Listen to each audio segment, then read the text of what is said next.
Shalom semuanya. Shalom everyone.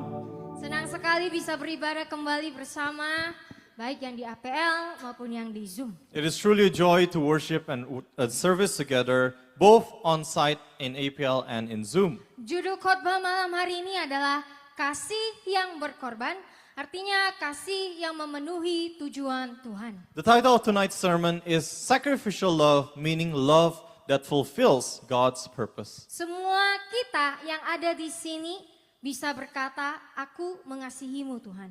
I believe all of us here, we can say, I love you, Lord. Di dalam pujian kita berkata, aku mengasihimu. In our worship, we say, I love you, Lord. Dan kita mengatakannya dengan penuh keyakinan. We say it in our prayers and we speak it in full confidence. Tetapi kita perlu jujur pada diri kita sendiri. Mengasihi Tuhan bukan sekedar apa yang keluar dari mulut kita. Kasih kepada Tuhan selalu menuntut harga lewat tindakan kita. But we need to be honest with ourselves. Loving God is never just what comes out of our mouths. Loving God always demands a cost through our actions. Jadi pertanyaannya, jika kita berkata bahwa kita mengasihi Tuhan, apa bukti pengorbanan kita akan mengasihinya? The question is now, if we say we love God, then what is the evidence in our sacrifice of loving God? Harga apa yang telah saudara bayar atau ini hanya sekedar perkataan saja? What price have we paid, or are these merely words we say? Kalau jawaban kita adalah sudah kasih uang, seolah-olah Tuhan hanya tertarik pada uang, maka logikanya hanya orang kaya yang bisa masuk ke dalam kerajaan surga. If our answer is that we have given money to God as if God is only interested in our money, then logically only the rich could enter heaven. Padahal Alkitab dengan jelas mengajarkan kepada kita bahwa sangat sulit bagi orang kaya untuk masuk ke kerajaan Tuhan. Yet the Bible clearly shows that it is very difficult for the rich to enter the kingdom of God. Kalau kita berpikir bahwa melayani Tuhan seumur hidup kita sudah cukup sebagai pengorbanan, maka kita perlu mengingat perkataan Yesus yang berkata, tidak setiap orang yang berseru kepadaku, Tuhan, Tuhan, dan melakukan banyak hal atas namaku akan masuk ke dalam kerajaan surga. And if we think that only serving God in the ministry for a lifetime alone is sufficient as a sacrifice, then we must remember what Jesus said, not everyone who says to me, Lord, Lord, and does many things in my name will enter the kingdom of heaven. Lalu apa sebenarnya bentuk pengorbanan kasih yang Tuhan kehendaki? So what is the kind of sacrifice that our God truly desires? Pengorbanan yang sejati adalah ketika kita rela melepaskan tujuan hidup kita sendiri, melepaskan rencana kita, melepaskan kendali atas hidup kita, dan memilih untuk hidup sepenuhnya demi tujuan Tuhan. True sacrifice is when we are willing to let go of our own life's goals, our agendas, releasing control over our lives and choosing to live fully for God's purpose. Artinya kita bukan lagi hidup untuk apa yang kita mau, tetapi hidup untuk apa yang Tuhan mau. Inilah bentuk kasih yang rela berkorban demi Tuhan. It is no longer living for what we want, but living for what God wants. This is the meaning of loving God with a sacrificial love. Malam hari ini kita akan melihat cerita yang sangat jelas tentang seseorang yang memberikan kasih yang rela berkorban demi Tuhan. Tonight we'll be looking at a special story of someone who demonstrated this exact kind of sacrificial love for God. Dan ia adalah Ruth. And that person is Ruth. Ada beberapa bagian yang akan kita bahas. There are several parts that we will discuss. Pertama kita akan melihat Ruth itu berjalan di dalam tujuan Tuhan. First, we will see how Ruth walked in God's purpose. Siapa itu Ruth? Who is Ruth? Ruth adalah seorang perempuan Moab. Ruth was a Moabite woman, Artinya dia bukan orang Israel. meaning she was not an Israelite. Dia tidak dibesarkan dengan hukum Taurat. She was not raised under the law of Moses. Ia tidak memiliki latar belakang rohani yang benar menurut orang Yahudi. She did not have what the Jews would consider a proper spiritual background. Pokoknya tidak ada pemahaman sedikit pun tentang Yahweh. She had completely no understanding of Yahweh. Tetapi Ruth menikah dengan orang Israel. But Ruth married to an Israelite man. Dan ibu mertua Ruth adalah orang Israel. And her mother-in-law is also an Israelite. Namanya adalah Naomi. Her name was Naomi. Setelah suaminya meninggal, Ruth diminta oleh ibu mertuanya untuk kembali kepada bangsanya. Artinya kembali kepada bangsa Moab, budaya Moab, dan Tuhan-Tuhan Moab.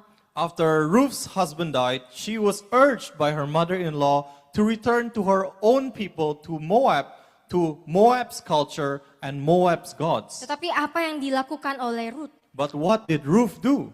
Rut 1 ayat 14 sampai 18 berkata, lalu mereka menangis dengan suara keras sekali lagi. Orpa mencium mertuanya sebagai tanda perpisahan. Tetapi Rut tetap berpaut erat kepadanya. Kemudian Naomi berkata, lihatlah, iparmu telah kembali kepada bangsanya dan kepada para tuhannya. Pulanglah dan ikutilah iparmu itu. Tetapi Rut berkata, janganlah mendesak aku untuk meninggalkan engkau atau berbalik dari mengikut engkau. Sebab kemana engkau pergi, kesitulah juga aku pergi. Dan di mana engkau tinggal, di situ jugalah aku tinggal. Bangsamu adalah bangsaku dan Tuhanmu adalah Tuhanku. Di mana engkau mati, di situ jugalah aku mati. Dan di sanalah aku akan dikuburkan. Kiranya Tuhan berbuat demikian kepadaku dan bahkan lebih lagi. Jika apapun selain maut memisahkan aku dari engkau. Ketika Naomi melihat bahwa Ruth telah berketetapan hati untuk pergi bersamanya. Ia pun berhenti membujuknya. Ruth 1 verses 14 to 18 says, then they wept aloud again. And Orpah kissed her mother-in-law goodbye, but Ruth clung to her. Then Naomi said, look, your sister-in-law has gone back to her people and to her gods. Turn back and follow your sister-in-law. But Ruth said, do not urge me to leave you or to turn back from following you. For where you go, I will go, and where you lodge, I will lodge. Your people will be my people, and your God, my God. Where you die, I will die, and there I will be buried. May the Lord do the same to me as he has done to you, and more also, if anything but death separates me from you.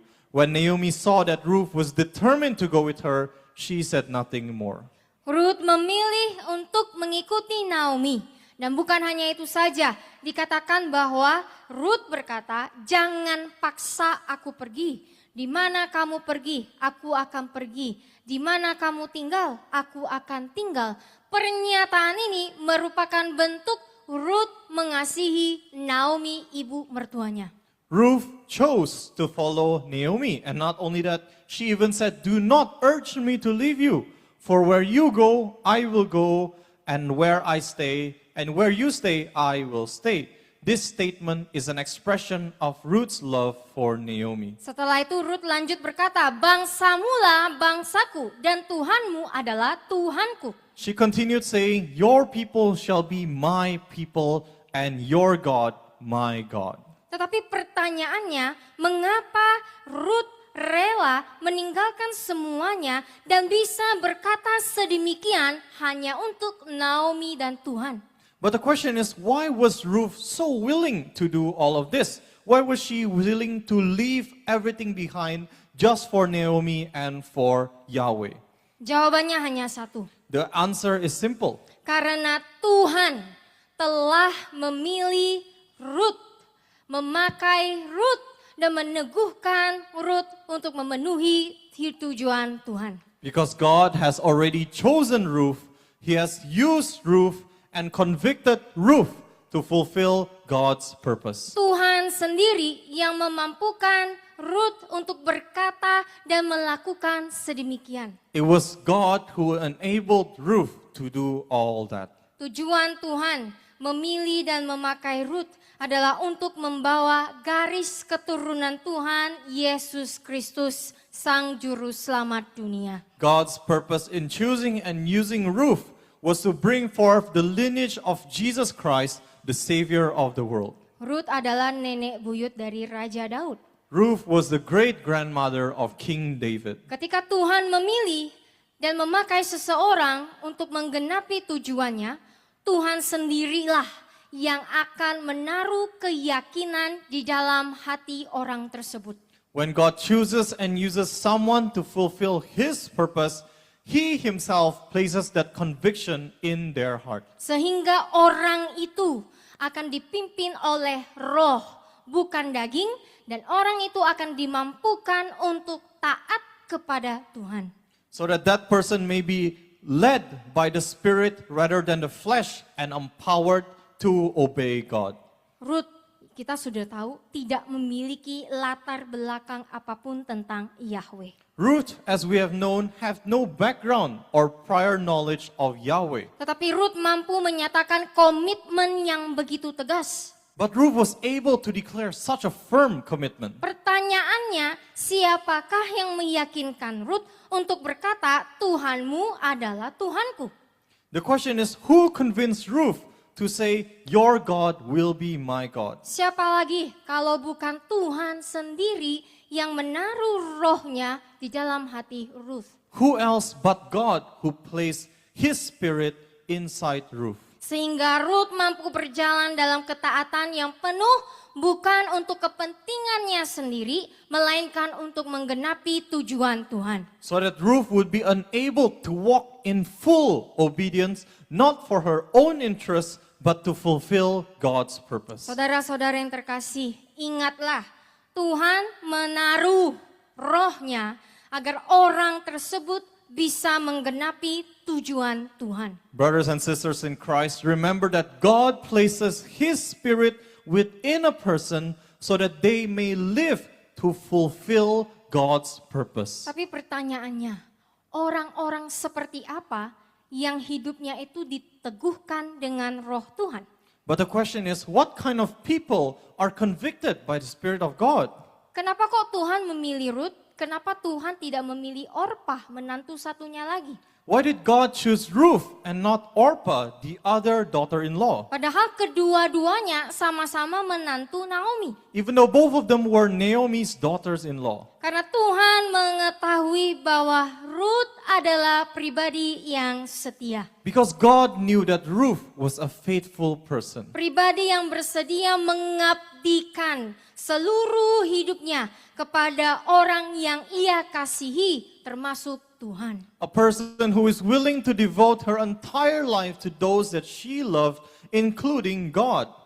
Hal itu nyata ketika Ruth memilih untuk mengasihi Naomi dengan tidak meninggalkan Naomi sendirian. This was clearly seen when Ruth chose to love Naomi by not leaving her alone. Padahal waktu itu Naomi tidak memiliki apa-apa.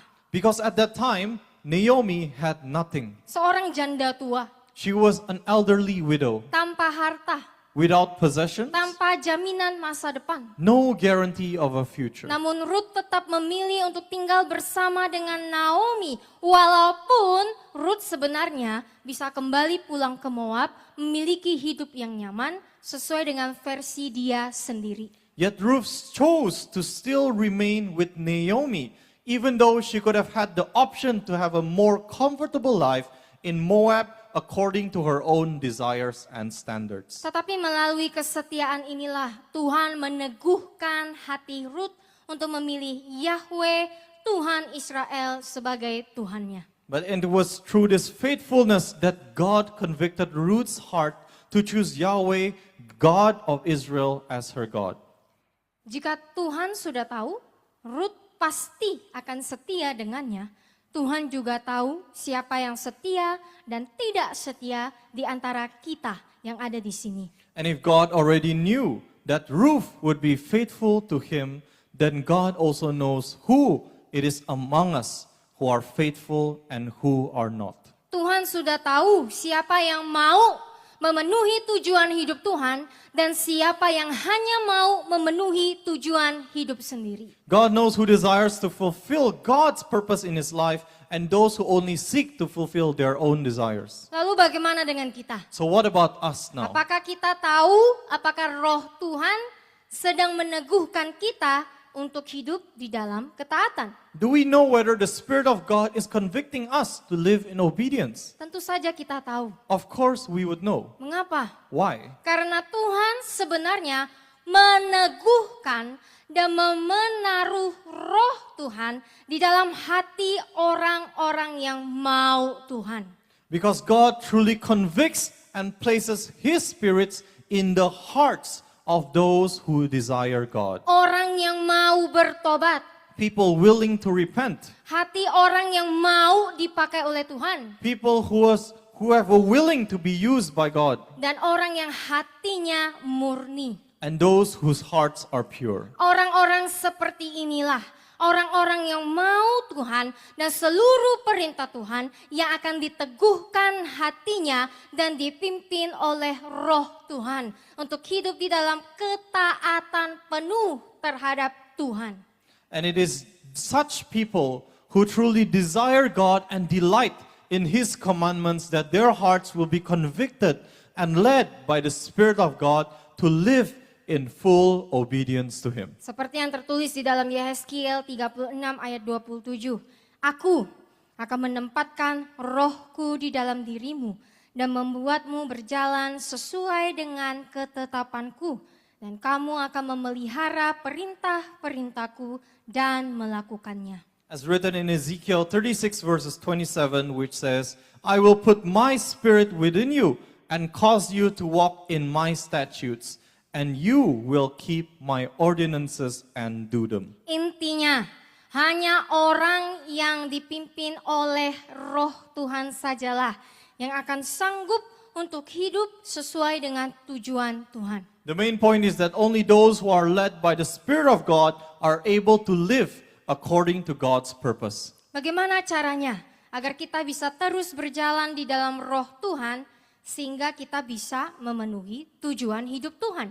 So how can we keep walking in the Spirit of God so that we can fulfill His purpose in our lives? Pertama, jauhilah hawa nafsu muda dan mengejar kebenaran Tuhan. Firstly, flee from youthful lusts and pursue God's righteousness. 2 Timotius 2 ayat 20 sampai 22 berkata, tetapi dalam sebuah rumah besar tidak hanya ada bejana dari emas dan perak, melainkan juga bejana dari kayu dan tanah liat. Ada yang dipakai untuk tujuan yang terhormat dan mulia, dan ada pula yang dipakai untuk tujuan yang rendah dan tidak terhormat.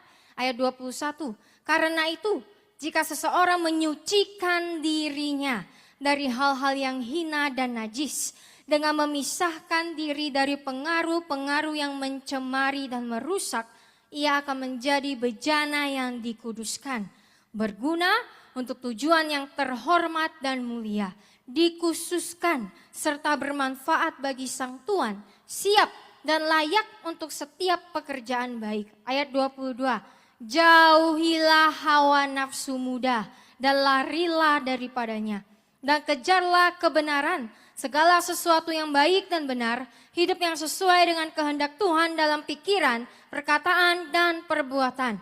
Juga iman, kasih, dan damai sejahtera, keharmonisan dan keselarasan dengan sesama dalam persekutuan, dengan semua orang Kristen yang berseru kepada Tuhan dengan hati yang murni. 2 Timothy 2 verses 20 to 22 says, but in a great house there are not only vessels of gold and silver, but also utensils of wood and earthenware, and some for honorable and noble use, and some for menial and ignoble use. So whoever cleanses himself from what is ignoble and unclean, who separates himself from contact with contaminating and corrupting influences, will then himself be a vessel set apart and useful for honorable and noble purposes, consecrated and profitable to the master, fit and ready for any good work. Shun youthful lusts and flee from them, and aim at and pursue righteousness, all that is virtuous and good, right living, conformity to the will of God in thought, word, and deed. and aim at and pursue faith, love, and peace, which is harmony and concord with others, in fellowship with all Christians who call upon the Lord out of a pure heart. Firman Tuhan dengan jelas berkata bahwa tidak semua orang Kristen bisa dipakai oleh Tuhan. The word of God clearly says that not every Christian will be used by God the same way. Ada dua tipe orang Kristen, There are two types of Christians. emas, perak, dan kayu. Vessels of gold, silver, and wood. Yang satu dipakai secara layak dan dipakai untuk keperluan terhormat. Yang satunya lagi tidak. Kalaupun dipakai hanya untuk sesuatu yang rendah dan tidak terhormat. One is used properly and for honorable purposes, while the other is not. And if it is used, it is only for something menial and ignoble. Mengapa? Why? Karena yang layak untuk dipakai oleh Tuhan adalah mereka yang memilih untuk tidak terkontaminasi dan tidak terkorupsi agar selalu bersih dari hal-hal dunia. Because those who are worthy to be used by God are those who choose to be uncontaminated and uncorrupted and remain clean. Saudara mau dipakai oleh Tuhan secara yang terhormat dan demi tujuan Tuhan atau dipandang rendah? Do you desire to be used by God for honorable purpose or for menial purpose and be looked down on? Karena itu Paulus berkata, jauhilah hawa nafsu muda dan larilah daripadanya. Therefore Paul says, shun youthful lusts and flee from them. Paulus sedang memerintahkan untuk menjauhinya. Paul is giving a command to stay away. Keinginan masa muda di sini bukan soal umur. And youthful lust here is not only a problem for youths, Atau apa yang kita inginkan ketika kita masih muda. or only things that we wanted when we were young. Kata muda dalam hawa nafsu muda ini mencerminkan seseorang yang selalu ingin melakukan apapun yang ia mau secara impulsif. Artinya tidak pernah pikir panjang. The word youthful reflects a person whose desire is to do whatever they want impulsively without any long thought process. Someone who does things impulsively. Orang yang impulsif, yang tidak pernah pikir panjang adalah orang yang tidak dewasa secara rohani. And someone who is impulsive and does not think for long periods of time is someone who is spiritually immature. Yang selalu hanya memikirkan diri sendiri. Yang Oh. pokoknya tentang aku, dan aku. One who only thinks about themselves and only think everything about me, and me. Contohnya, ketika saudara marah, baik itu yang muda ataupun yang tua, saudara otomatis tanpa pikir panjang langsung mengeluarkan kata-kata kasar. Dengan alasan apa? Biar lega. For example, brothers and sisters, when you, yes, whether young or old, gets angry and immediately without thinking just chooses to speak harsh words and cursing just to relieve yourself. Atau yang tua maupun yang muda, ketika lagi stres langsung nonton porn hanya dengan alasan biar relax. Or also, even yes, for the young and old, quickly turning to pornography when you're stressed just to relax. Orang-orang seperti inilah yang masih belum menjauhi hawa nafsu mudanya. Such people as these have not yet fled from youthful lusts. Karena itu semua dilakukan secara impulsif. Because all these actions are done impulsively. Mana ada orang yang dipimpin oleh roh akan bertindak secara impulsif? What kind of person led by the Holy Spirit acts impulsively? Enggak ada. No such person. Orang yang dipimpin oleh roh tidak akan diatur oleh impulsif kedagingan. A person led by the Spirit will not be governed by fleshly impulses. Orang yang dipimpin oleh roh akan hidup di dalam roh.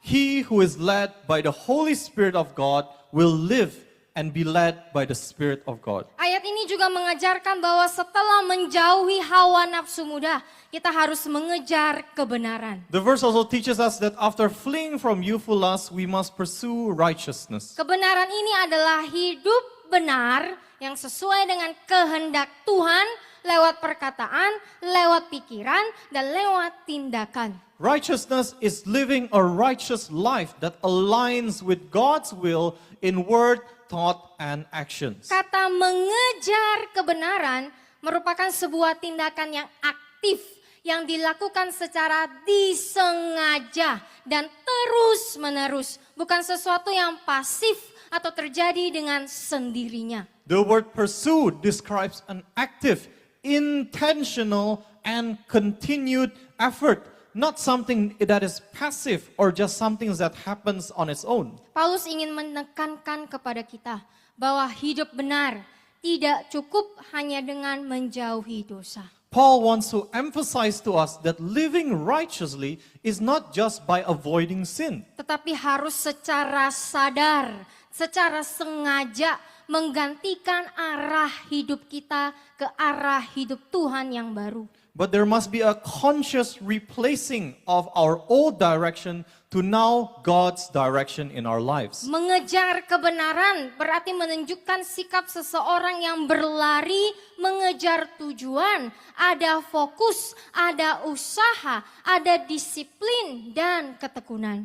Pursuing righteousness describes the attitude of someone running towards a goal, and it requires focus, effort, discipline, perseverance. Kebenaran Tuhan, iman, kasih, damai sejahtera tidak otomatis, secara otomatis terbentuk. The righteousness of God, faith and love and peace are not formed automatically. Melainkan harus diuji setiap hari, harus dicari setiap hari. Rather, they must be tested. They must be sought after every day. Dalam keputusan kecil dari cara kita berpikir, dari cara kita berbicara, dan dari cara kita memperlakukan orang lain. In small decisions, in the ways we think, the ways we speak, and the ways we treat other people. Jadi mengejar di sini berarti menjadikan hidup kita sesuai dengan kehendak Tuhan itu sebagai prioritas utama kita secara konsisten. So to pursue here means conforming our life to align with God's will as our highest priority consistently. Konsisten untuk taat, Consistent to obey. konsisten untuk terus memilih apa yang berkenan kepada Tuhan. Consistent in choosing what is pleasing to God. Jangan hari ini taat, besoknya tidak taat. Do not only obey today and not obey tomorrow. Itu bukanlah orang yang mengejar kebenaran. That is not someone who is pursuing righteousness. Kedua, hidup di dalam roh artinya hidup diatur oleh roh. Second, living in the Spirit means living under the guidance of the Spirit. Galatia 5 ayat 16 berkata, "Tetapi aku berkata, hiduplah dan berjalanlah secara teratur dalam Roh Kudus, menanggapi, dikendalikan dan dipimpin oleh Roh, maka kamu pasti tidak akan memuaskan keinginan dan nafsu daging dari sifat manusia tanpa Tuhan." Galatians 5 verse 16 says, "But I say walk and live habitually in the Holy Spirit, responsive to and controlled and guided by the Spirit. Then you will certainly not gratify the cravings and desires of the flesh, of human nature without God." Orang yang berjalan di dalam roh akan dipilih untuk dikontrol oleh roh setiap hari secara kebiasaan. A person who walks in the Spirit will choose to be governed by the Spirit every day as a habit Dan kita akan merespon dengan tuntutan Roh Kudus. and responds to the guidance of the Holy Spirit. Saudara tahu apa artinya dikontrol? Do you know what it means to be governed? Artinya kita rela untuk diperintahkan. It means to be willing to be instructed. Artinya kita rela untuk tunduk dengan setiap perintah Tuhan yang ada. It means to be willing to submit to every command that God has said. Ketika kita tahu bahwa kita mau tersinggung, kita mau marah, tetapi Roh Kudus berkata bahwa marah itu dosa, tersinggung itu dosa, maka kita harus memilih dan mendengarkan dan meresponi dengan ketaatan kita dari tuntunan Roh Kudus. When we know that we want to get offended, we want to get angry, but the Holy Spirit tells us that anger is sin, being offended is sin, then we must choose to listen and obey to the guidance of the Holy Spirit. Ketika kita tahu kebenaran dan hidup di dalam kebenaran itu adalah orang yang mau dipimpin oleh Roh. When we know the right thing to do and we live in that righteousness, that is what it means to be led by the Holy Spirit. Jadi saudara-saudara yang terkasih, So brothers and sisters in Christ, ingatlah hanya orang-orang yang dipimpin oleh Roh saja yang bisa memenuhi tujuan Tuhan. please remember again that only those who are led by the Spirit of God are able to fulfill God's purpose in their lives. Hanya orang-orang yang mau taat yang hanya bisa dipimpin oleh Roh Tuhan. Only those who choose to obey are those who are able to be led by the Spirit of God. Apakah saudara mau dipimpin oleh Roh? Do you want to be led by the Spirit? Jauhilah hawa nafsu muda Flee youthful lusts. dan diaturlah oleh Roh yang selalu mengingatkan kita kepada perintah Tuhan. And be governed by the Holy Spirit who always reminds us to the truth of God's commandments. Kita telah membahas yang pertama tentang Rut yang berjalan di dalam tujuan Tuhan. We have discussed the first part of which Ruth walks according to God's purpose. Sekarang kita akan membahas bagian yang kedua. Now we will move on to the second part. Yang kedua, dari cerita Rut kita akan melihat Tuhan mengirim orang yang takut akan Dia untuk menolong orang pilihannya untuk menggenapi tujuan Tuhan. Second, from the story of Ruth, we will learn how God sends those who fear Him to help His chosen ones fulfill His purpose. Dalam cerita Rut, ada dua orang yang Tuhan pilih untuk membantu Rut dalam memenuhi tujuan Tuhan. In the story of Ruth, there are two people that God has chosen to help Ruth fulfill His purpose. Mereka adalah Naomi dan Boaz. They are Naomi and Boaz. Dan dua orang ini adalah orang yang takut akan Tuhan. And these two are people who feared the Lord. Kita akan melihat Naomi. We will first discuss Naomi. Saya yakin salah satu alasan mengapa Rut memilih untuk mengikuti Naomi karena sikap Naomi yang penuh kepedulian dan yang selalu baik terhadap Rut.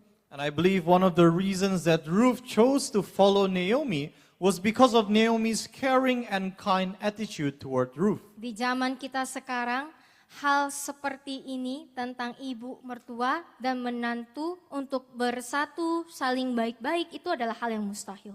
In our times today, such a relationship of a very pleasing and comfortable relationship of a mother-in-law and daughter-in-law is impossible. Jika ada hubungan yang baik antara ibu mertua dan menantu, itu pun sangat-sangat jarang. Even if there's a decent relationship between the mother-in-law and daughter-in-law, it is also very rare. Dunia sudah terlanjur membentuk pola pikir bahwa hubungan ini pasti penuh ketegangan dan konflik.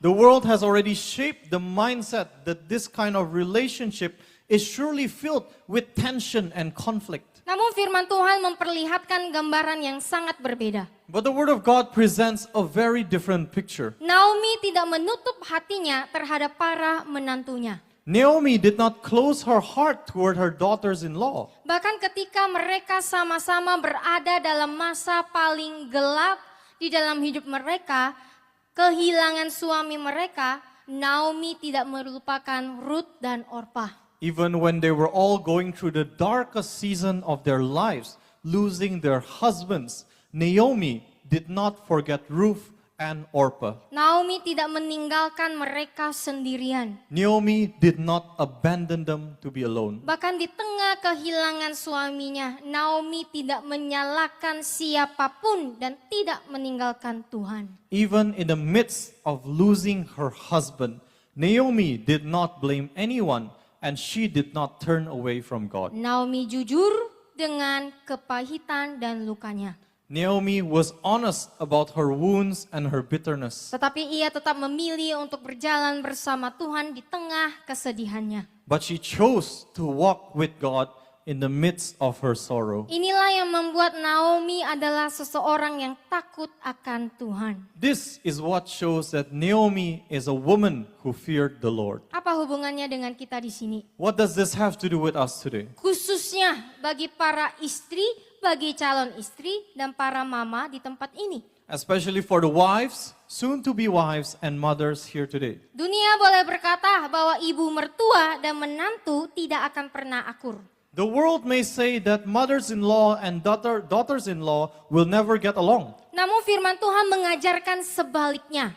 But the Word of God teaches us otherwise. Ketika dua pihak, bukan satu ya, dua-dua pihak sama-sama hidup dalam takut akan Tuhan dan mau mengasihi dengan kasih yang berkorban, mengorbankan kesombongan, merasa tidak benar, maka hubungan yang manis dan penuh damai ini tidaklah mustahil.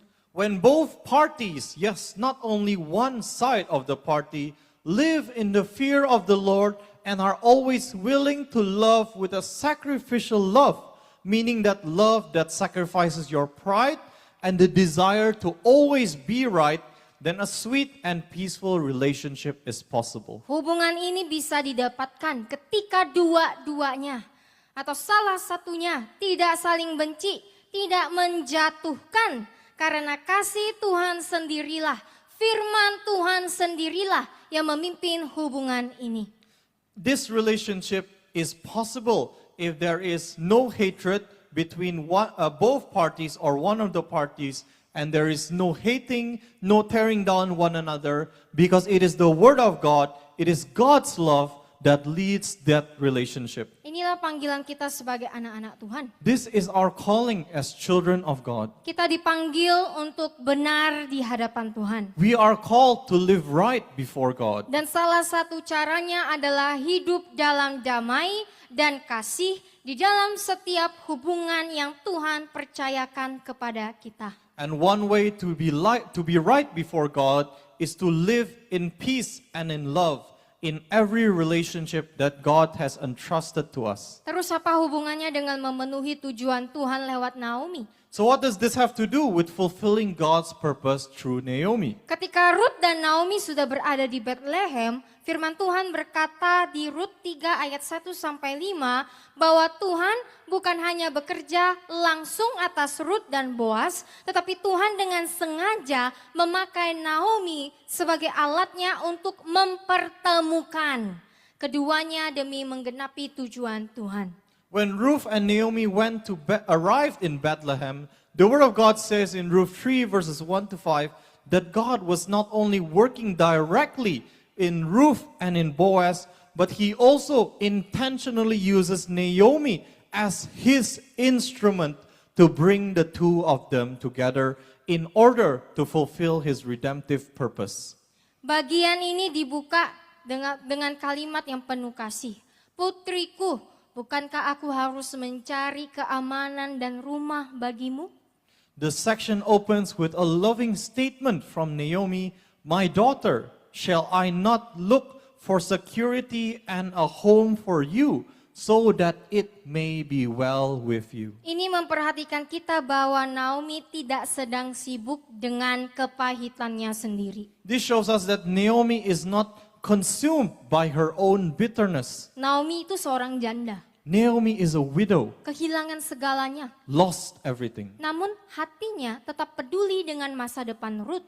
Yet her heart is still sensitive to Ruth's future. Naomi mengarahkan Rut untuk bertemu dengan Boaz. Naomi pointed Ruth to meet Boaz. Naomi berkata, bukankah Boaz adalah penebus kita? Naomi mentions, "Is not Boaz our kinsman?"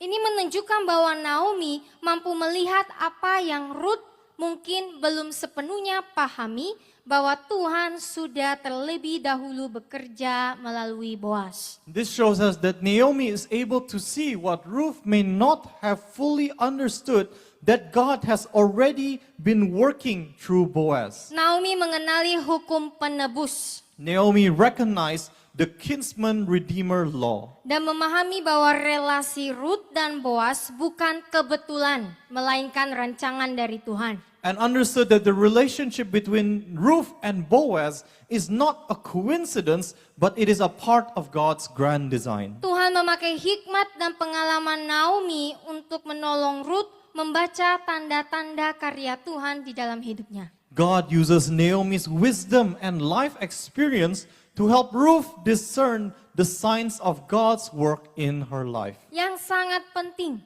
cara Naomi menuntun Ruth sama sekali tidak sembarangan. Most importantly, the way Naomi guides Ruth is not careless at all. Dalam ayat 3-4, Naomi mengarahkan Ruth untuk mempersiapkan diri dengan bersih, rapi, dan penuh hormat. In verses 3 and 4, Naomi instructed Ruth to prepare herself in a clean, proper, and respectful manner. Tidak ada manipulasi, tidak ada tindakan yang tidak bermoral. Artinya Naomi tidak meminta Ruth untuk, bahasanya sekarang itu kayak dandan genit-genit untuk menggoda Boaz. There was no manipulation and there was no immoral intent.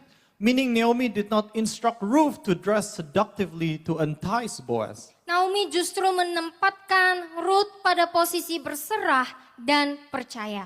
Naomi instead places Ruth in a position of surrender and trust. Karena Naomi berkata bahwa Boaz sendirilah yang akan memberi arahan selanjutnya. Because it is in her words that she instructed Ruth that Boaz himself will give further instructions. Ini artinya Naomi tidak mengontrol hasil akhir, This shows that Naomi does not control the final outcome, tetapi memberi ruang bagi Tuhan untuk bekerja.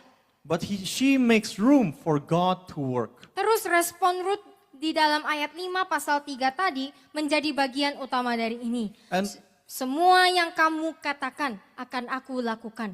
And Ruth's response in verse 5 becomes a central part of this passage. All that you say, I will do. Kok bisa Ruth mempercayai Naomi? Kok bisa sebegitu cepatnya Ruth taat kepada Naomi? How is it possible that Ruth can obey and listen to Naomi so readily?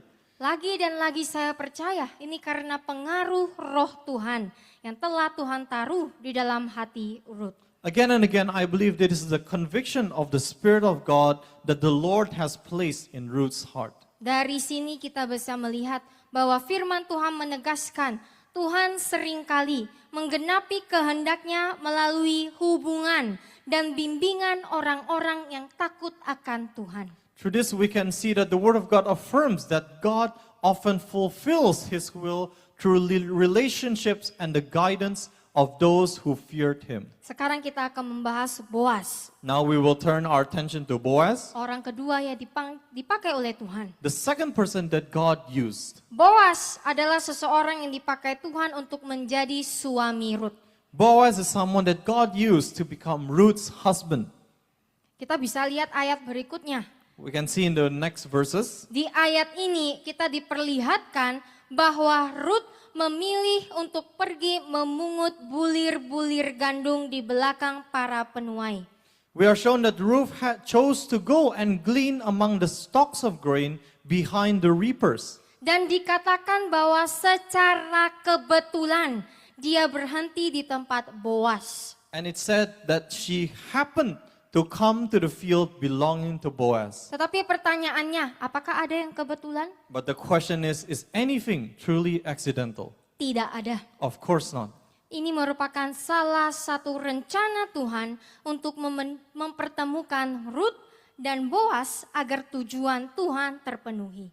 This was one of God's plan to bring Ruth and Boaz together so that God's purpose might be fulfilled. Dikatakan di dalam firman bahwa di awal perjumpaan mereka, Tuhan sudah memperlihatkan karakter Ruth yang setia kepada Naomi dan kepada Boaz. Dan Boaz melihat kesetiaan itu. From the very scriptures we can see that from the very beginning of their encounter, God had already revealed Ruth's faithfulness to Boaz, and Boaz saw it. Dikarena itulah Tuhan meneguhkan hati Boaz untuk memberikan kemurahan kepada Ruth dengan memperhatikan dan merawat Ruth selama Ruth bekerja di ladang Boaz. Because of this, God established Boaz's heart to show kindness to Ruth by watching over her and caring for her while she worked in his field. Ada satu hal yang Boas lakukan yang patut untuk dikagumi. There's one thing that Boaz did that was truly admirable. Boas adalah seorang pria yang sangat bertanggung jawab. Boaz is an incredibly responsible man. Rut 3 ayat 7 sampai 13 berkata, dan setelah Boas makan dan minum dan hatinya gembira, ia pergi berbaring di ujung tumpukan gandum. Lalu Rut datang dengan pelan-pelan membuka selimut kakinya dan berbaring di sana. Pada tengah malam pria itu terkejut, lalu ia membalikkan badan dan lihatlah seorang wanita berbaring di kakinya. Ia berkata, "Siapakah engkau?" Lalu ia menjawab, "Aku adalah Rut, hamba perempuanmu. Tebarkanlah sayap perlindunganmu atas hambamu ini, sebab engkau adalah penebus terdekat." Lalu ia berkata, "Diberkatilah oleh engkau Tuhan anakku, sebab engkau telah melakukan kebaikan ini lebih besar daripada yang sebelumnya. Sebab engkau tidak mengejar pemuda-pemuda, baik yang miskin maupun yang kaya." Ayat 11, dan sekarang anakku, janganlah takut.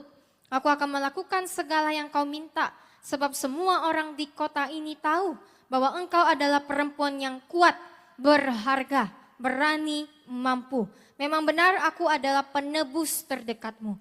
Namun ada penebus yang lebih dekat dariku. Tinggallah malam ini dan besok pagi. Jika dia mau melakukan bagian penebus bagimu, baiklah, biarlah dia melakukannya. Tetapi jika dia tidak mau menjadi penebusmu, maka demi Tuhan yang hidup, aku akan menjadi penebusmu. Berbaringlah sampai pagi. Ruth 3 verses 12 to 13 says, 7 to 13 says, and when Boaz had eaten and drunk and his heart was merry, he went to lie down at the end of the heap of grain. Then Ruth came softly and uncovered his feet and lay down. At midnight the man was startled and he turned over, and behold, a woman lay at his feet. And he said, "Who are you?" And she answered, "I am Ruth, your maidservant. Spread your wing of protection over your maidservant, for you are a next of kin." And he said, blessed be you of the Lord, my daughter, for you have made this last loving kindness greater than the former, for you have not gone after young men, whether poor or rich. And now, my daughter, fear not, I will do for you all you require, for all my people in the city know that you are a woman of strength, worth, bravery, capability. It is true that I am your near kinsman. However, there is a kinsman nearer than I. Remain tonight, and in the morning, if he will perform for you the part of a kinsman, good, let him do it. But if he will not do the part of a kinsman for you, then as the Lord lives, I will do the part of a kinsman for you. Lie down until the morning. Rut mengikuti perintah Naomi untuk mendekati Boas agar Boas bisa menjadi penebus Rut. Ruth followed Naomi's instruction to approach Boaz so Boaz could become her redeemer.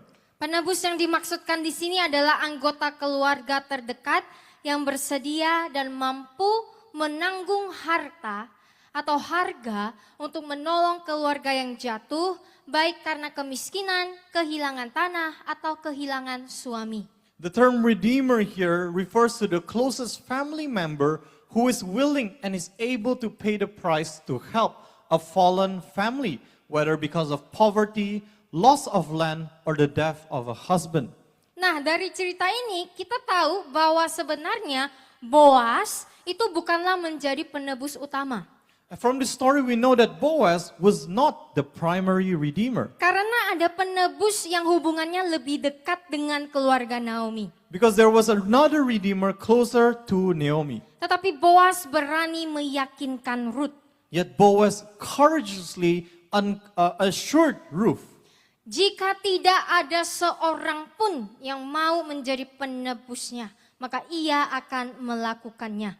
if no one else is willing to redeem her, he himself will do it. Dan kita harus tahu bahwa Boas melakukan ini bukan semata-mata karena untuk Rut dan Naomi saja. And we must know that Boaz did not do this only for Ruth and Naomi's sake. Tetapi karena Boas memilih untuk mematuhi perintah Tuhan seperti yang tertulis bagi orang-orang Israel di kitab Imamat 25, di mana Tuhan tidak akan membiarkan janda umatnya sendirian. Because Boaz chose to obey the command of God spoken to the Israelites written in Leviticus 25, where he makes it clear that he will not leave the widows of his people abandoned. Makanya Boas itu adalah pria yang bertanggung jawab dan takut akan Tuhan. That is why Boaz is a man of responsibility and one who fears the Lord. Karena Boas sebenarnya bisa berkata tidak,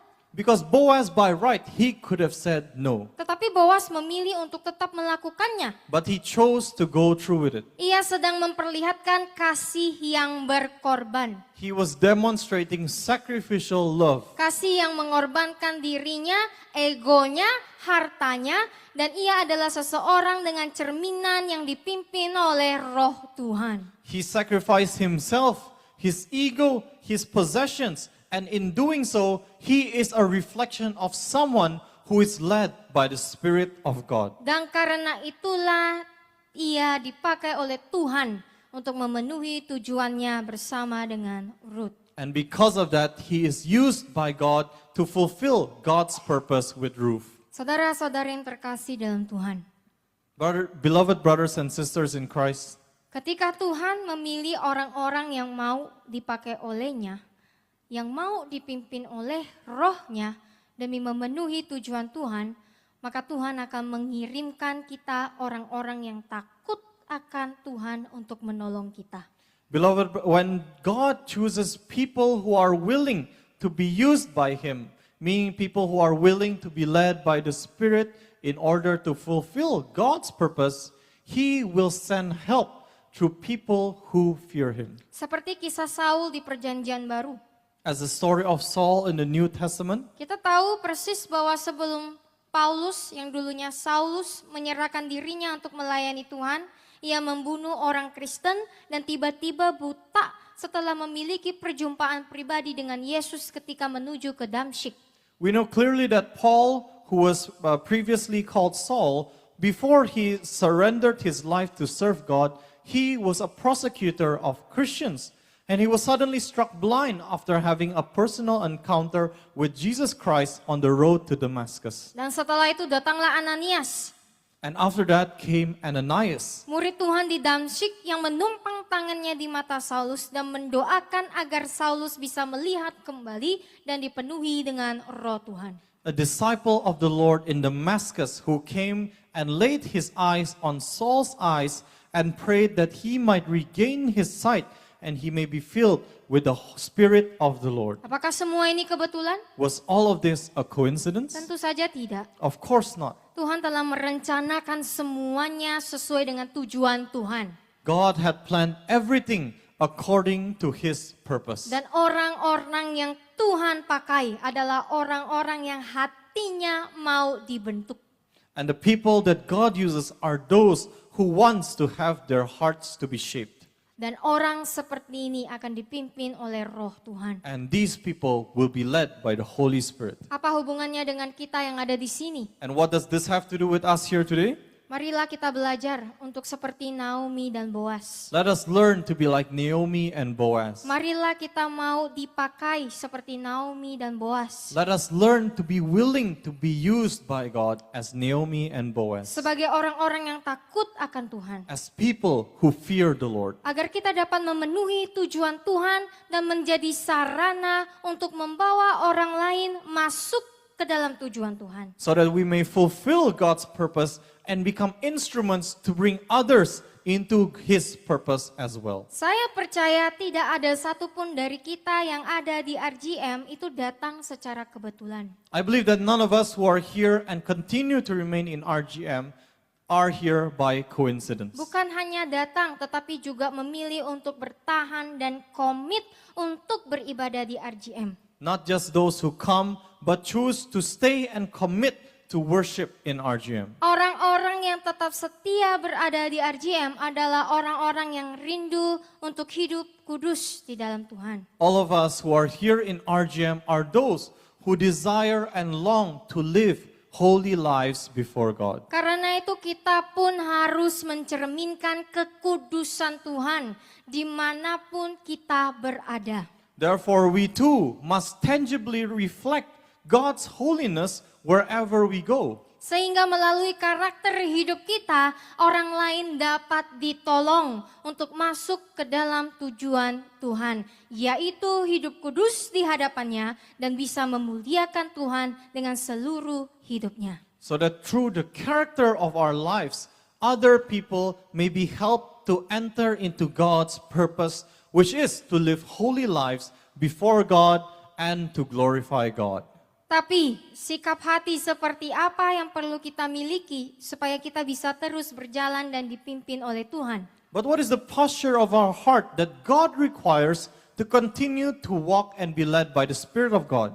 Sikap hati seperti apa yang dimiliki Ruth sehingga ia bisa dipakai oleh Tuhan dan memenuhi tujuan Tuhan? What kind of posture does Ruth have in her heart that allowed her to be used by God to fulfill His purpose? Sikap hati seperti apa yang dimiliki Ruth sehingga ia bisa mencerminkan kasih yang rela berkorban? What kind of heart did Ruth possess that enabled her to love sacrificially? Jawabannya hanya satu, Their answer is only one, yaitu kerendahan hati. which is humility. Kerendahan hati menunjukkan bahwa kita lebih mengutamakan, mementingkan kepentingan orang lain daripada kepentingan diri kita sendiri.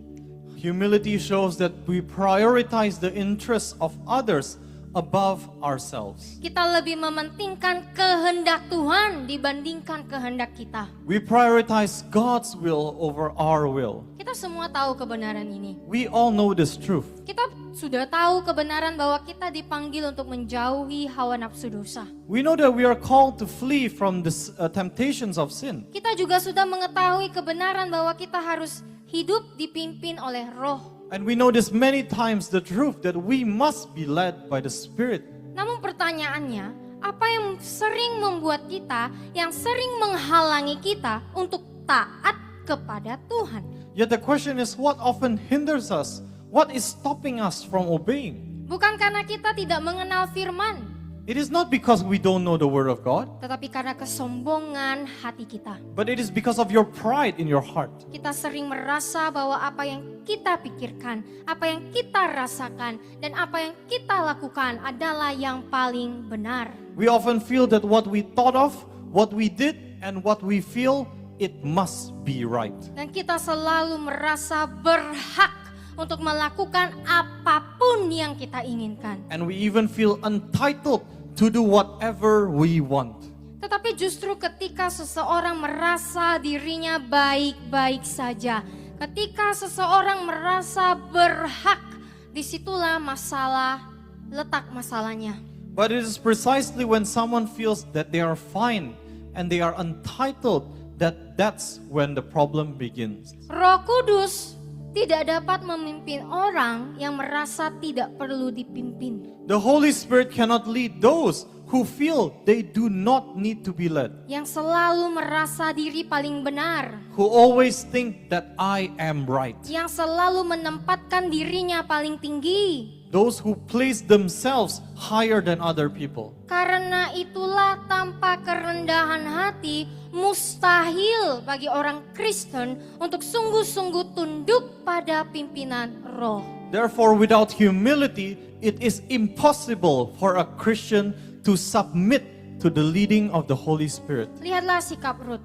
Let us observe Ruth's behavior. Jika Ruth tidak memiliki kerendahan hati, If Ruth did not have humility, mungkinkah ia rela meninggalkan kehidupan lamanya hanya untuk mengikuti Naomi? would she have been willing to leave her old life just to follow Naomi? Ya, dorongan, peneguhan mungkin ada.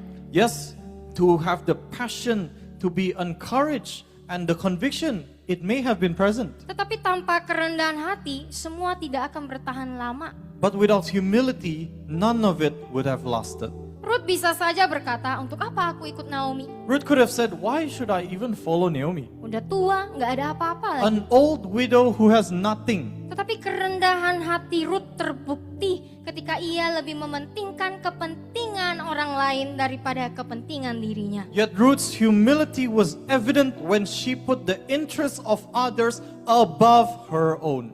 Bahkan setelah memilih untuk mengikuti Naomi, Ruth tidak langsung hidup nyaman. And even after choosing to follow Naomi, Ruth did not immediately live a comfortable life. Ia harus memungut gandum di ladang, menjalani kehidupan yang sangat sederhana dan penuh keterbatasan. She had to glean in the fields, living a simple life marked by limitations. Dan Ruth sebenarnya juga bisa berkata tidak atau menolak untuk mendengarkan nasihat Naomi ketika ia diminta untuk mendekati Boaz. More than that, she could have also refused to listen to Naomi's advice when she was instructed to approach Boaz.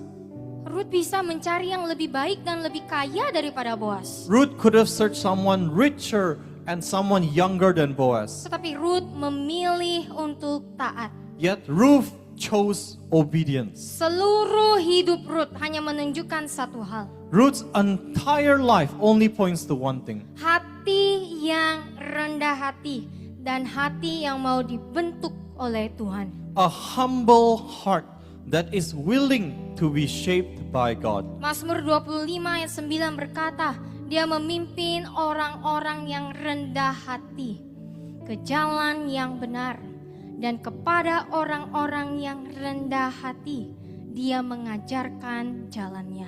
Psalm 25 verse 9 says, He leads the humble in what is right, and the humble He teaches His way. Ayat ini menegaskan satu prinsip rohani yang sering diabaikan oleh orang Kristen. This verse affirms a spiritual principle that is often overlooked by Christians. Pimpinan Tuhan selalu dimulai dari kerendahan hati. God's guidance always begins with humility. Pemazmur tidak pernah berkata, Tuhan membimbing orang yang paling kuat. The psalmist did not say that God gives guide to the strongest. Pemazmur tidak pernah berkata, Tuhan hanya membimbing orang yang paling pintar. The psalmist did not say that God only guides the smartest. Pemazmur tidak pernah berkata, Tuhan hanya memimpin orang yang paling berpengalaman. The psalmist also does not say that God only guides the most experienced. Tetapi Tuhan membimbing orang yang rendah hati, orang yang sadar bahwa ia membutuhkan Tuhan dan yang bersedia untuk dituntun oleh Tuhan. God guides the humble. The psalmist says, God only guides the humble, those who recognize their need for God and willing to be led by God. Kerendahan hati bukan sikap yang lemah, saudara. Humility is not a sign of weakness, brothers and sisters, Melainkan kesediaan untuk tunduk, mau diajar dan mau dikoreksi oleh ajaran Tuhan. but a readiness to submit, to be taught, and to be corrected according to God's instruction. Ketika seseorang rendah hati, hatinya terbuka. When a person is humble, their hearts are open. Tidak memaksakan kehendaknya sendiri, tetapi orang ini akan mengizinkan Tuhan untuk menunjukkan apa yang benar dan apa yang harus diambil, jalan mana yang harus dilangkah. They do not insist on their own will, but gives room for God to reveal what is right, what I should do, where should I go. Karena itu Tuhan bukan hanya menunjukkan arah, tetapi Tuhan juga mengajarkan jalannya. Therefore, God not only shows the direction, but He also teaches His ways. Mengajarkan jalan Tuhan artinya Tuhan akan membentuk cara orang hidup itu, membentuk cara berpikir, cara hidup, dan cara mengambil keputusan.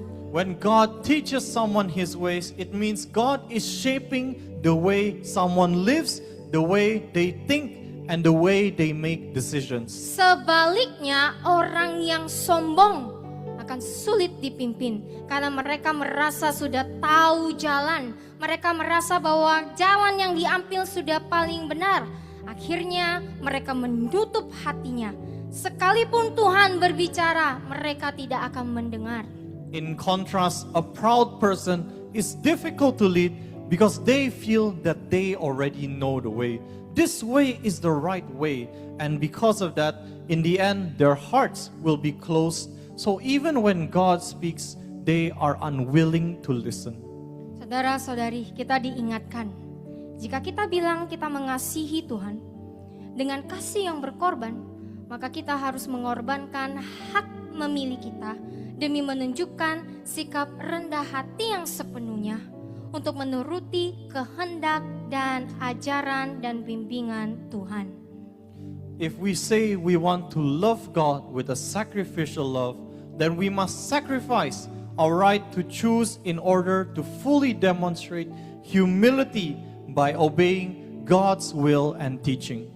Kuncinya untuk mengasihi Tuhan bukan hanya pintar secara rohani, The key to loving God is not spiritual knowledge, melainkan menjaga sikap hati. but guarding the posture of our heart. Hati yang mau taat, A heart that wants to obey, yang mau belajar, that wants to learn, yang mau berjalan sesuai dengan kehendak Tuhan. that wants to walk according how God wants us to walk. Hanya orang yang rendah hatilah yang akan mampu mengasihi Tuhan dengan kasih yang berkorban. Only the humble are able to love God with a sacrificial love. Karena orang ini tahu hidupnya bukan miliknya lagi, bukan tentang dirinya, tetapi milik Tuhan dan tentang Tuhan. Because these people know that their lives are no longer about themselves, but this life is entirely about God. Saudara-saudari, kita akan menutup khotbah ini Brothers and sisters in Christ, we will close this sermon dengan mengingat satu hal. by remembering one thing. Memenuhi tujuan Tuhan bukanlah hasil dari kemampuan kita.